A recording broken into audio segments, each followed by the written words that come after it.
Well, for more on the stimulus plan and downturn in the U.S. economy, we're joined by political analyst Steve Chaggaris. Thank you for coming on the show. Good to be with you. Yeah, absolutely. So it's been 2 months of talks now and still no deal.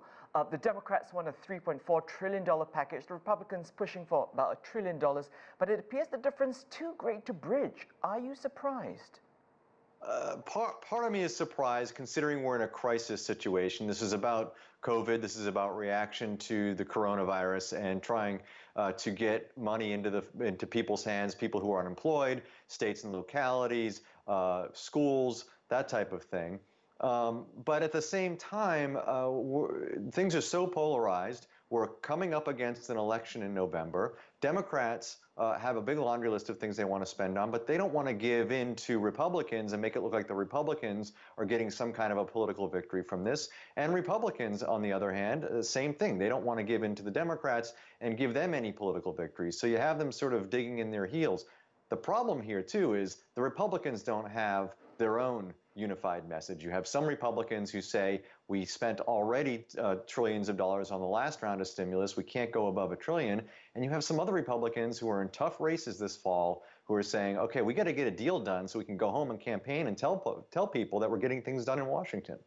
Steve, you mentioned the polarization. When the pandemic first took hold, Congress unanimously passed more than $2 trillion in relief. Well, the health crisis has only worsened since. So why is there so much wrangling now? Is it all because we're heading so close to the elections? That's definitely a huge part of it.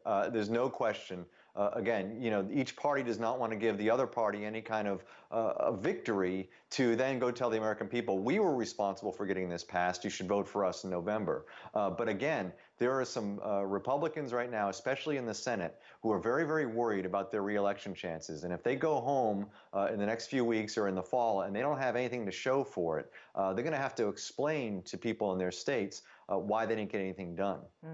Many of those opposed to more unemployment benefits say they become a crutch, a disincentive to not work. In fact, we saw that those $600 a week checks sometimes were more than what people would make if they were working. Your thoughts on this? Well, that's the big debate among Republicans, and that's one of the reasons why Republicans are digging in and saying, look, we spent trillions on this, we've given people money, but now we've got to get people back to work. Democrats are saying, where are people going to get back to work? Things are still shut down. The jobs aren't there yet. Yes, the job numbers, unemployment numbers are going down, but there are still millions and millions of people unemployed, and Democrats are saying we need to help all those people who can't get back to work. And so that's where a big fight is. And again, this costs a lot of money. So it comes down to Republicans who feel that too much money is being spent on all of this, and they're happy to spend $1 trillion but not $3.4 trillion, and Democrats saying, look, these are the things we need to get done to help people and help local governments and state governments, and the Republicans are standing in the way of that. I'm glad you brought up unemployment very quickly because President Trump has been speaking and saying the numbers are great, 9.3 million jobs added. However, some 30 million Americans are claiming some form of unemployment right now. What's the impact of this congressional impasse on them?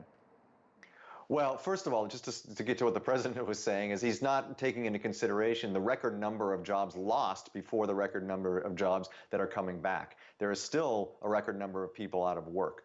So this is, again, this is the issue that Congress is trying to deal with. Republicans and Democrats not in agreement on how to deal with the people who are still unemployed at this point. And so we're watching this fight. I would imagine something happens by the end of the summer, but we'll see. They're very, very far apart on this right now.